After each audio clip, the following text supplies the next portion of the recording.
तो मैं केवल एक पहरेदार हूँ। जब तक मेरे स्वामी की आज्ञा नहीं हो जाती, जाना तो दूर की बात है, मैं यहाँ से हिल तक नहीं सकता हूँ। देवी लक्ष्मी कहती है, प्रभु सारे संसार का स्वामी एक साधारण से असुर का पहरेदार कैसे हो सकता है? हे नाथ, ये क्या लीला है? आप क्यों मुझे दुखी कर रहे हैं? आपके बिना मेरी क्या दशा हो रही है? आपने कभी विचार भी नहीं किया। चलिए स्वामी चलिए, ये आपका स्थान नहीं, बैकुंठ के 56 भोग आपकी प्रतीक्षा कर रहे हैं। भगवान ने कहा, नहीं देवी, बैकुंठ के 56 भोग से कहीं अधिक प्रिय मुझे भक्तों को दिया गया वचन है, जिसके सामने मैं बैकुंठ और उसके समस्त सुखों को भी त्याग सकता हूँ। इसलिए मैं तुम्हारे साथ नहीं जा सकता जब तक मेरे स्वामी की आज्ञा नहीं हो जाती। देवी लक्ष्मी कहती है, तो जाइए अपने स्वामी महाराज बलि से कहिए वो आकर मुझसे मिलें। यदि वो आकर मुझसे ना मिले तो मैं अन्न जल त्याग कर अपने प्राण त्याग दूंगी। यहीं भगवान वामन ने जाकर कहा, दानवराज, एक सुंदर स्त्री आपसे मिलना चाहती है और कहती है यदि आप उससे नहीं मिले तो वो भूखी प्यासी रहकर अपने प्राणों को त्याग देगी। बलि तब अपने महल से बाहर आते हैं, देवी लक्ष्मी को देखते हैं लेकिन पहचान नहीं पाते हैं। बलि ने कहा, कहिए देवी, आपको मुझसे क्या कार्य है? देवी लक्ष्मी कहती है, आप अपना दाहिना हाथ आगे बढ़ाइए। बलि ने कहा, परंतु मेरा हाथ आप क्यों मांग रही हैं? देवी लक्ष्मी कहती है, चिंता मत कीजिए, मेरे मन में कोई पाप नहीं, आप मुझ पर विश्वास रखिए और अपना हाथ मेरी तरफ आगे बढ़ाइए। बलि ने अपना हाथ आगे बढ़ाया डरते डरते, क्योंकि मोहिनी ने छल कर लिया था, इसलिए बलि को डर था कि कहीं ये स्त्री भी छल ना करे। फिर भी बलि ने अपना हाथ संकुचित भाव से आगे बढ़ाया। देवी लक्ष्मी रेशम की एक डोर, रेशम का धागा लेकर गई थी।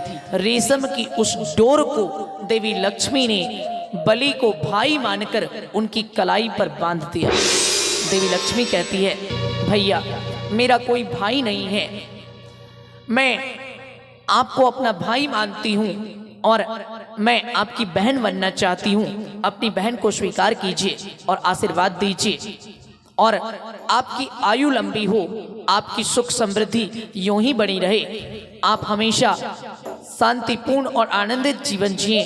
इन सब शुभकामनाओं के साथ अपनी बहन के प्रेम के प्रतीक के रूप में इस रक्षाबंधन की धागे को स्वीकार कीजिए। और तब से सबसे पहले देवी लक्ष्मी ने बलि को भाई मानकर राखी बांधा उनकी कलाई पर। हमारे सनातन परंपरा के अनुसार उसी दिन से भाई बहन के प्रेम के प्रतीक के रूप में रक्षाबंधन का अटूट त्यौहार मनाया जाता है।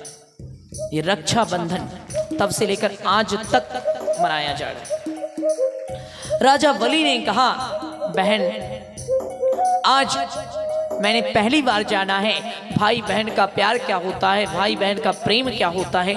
मैं धन्य हो गया। तुम्हारे राखी के इस डोर के बदले यदि मैं तीनों लोक भी लुटा दूं वो भी कम है। कहो बहन, इस प्रेम भरे रक्षाबंधन के धागे के बदले तुम्हें क्या उपहार चाहिए अपने इस भाई से? देवी लक्ष्मी कहती है, जो मांगूंगी दे दोगे? बलि ने कहा, हाँ दे दूंगा।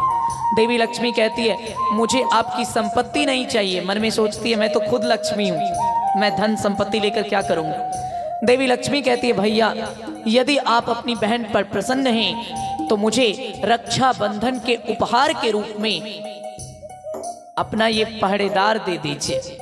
आपका जो पहरेदार है इसे मेरे साथ जाने दीजिए, मुझे और कुछ नहीं चाहिए। इस प्रकार बलि को अपना भाई बनाकर लक्ष्मी ने भगवान वामन को वहां से मुक्त किया, भगवान वामन को मुक्ति दिलाई और भगवान वामन फिर से शंख चक्र गदा पद्मधारी अपने दिव्य और भव्य विष्णु रूप में प्रकट होकर बैकुंठ में आकर प्रतिष्ठित हुए।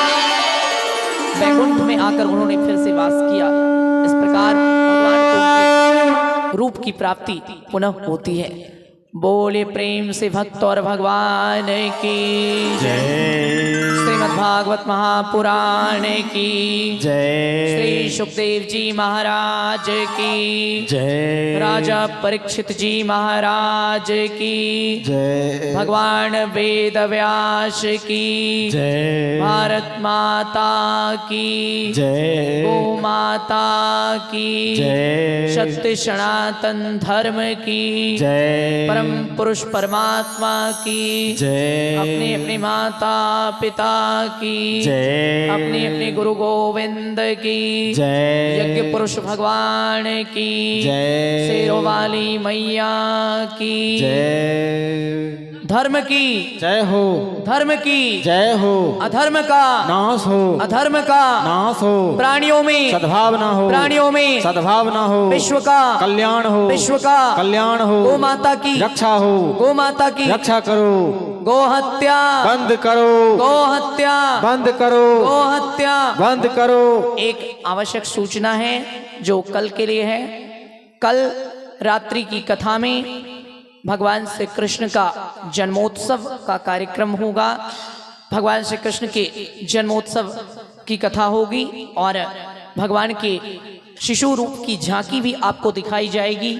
और जैसे गोकुल ग्राम में भगवान का जन्मोत्सव मनाया गया था, कल के लिए हमारे यहाँ की धरती गोकुल सदृश हो जाएगी और हम अपने कृष्ण कन्हैया का, अपने बाल गोपाल का जन्म दिवस बड़े ही धूमधाम से यहाँ मनाएंगे और आप सब लोग प्रसन्न होकर आएंगे, जन्मोत्सव के इस कार्यक्रम में भाग लेंगे।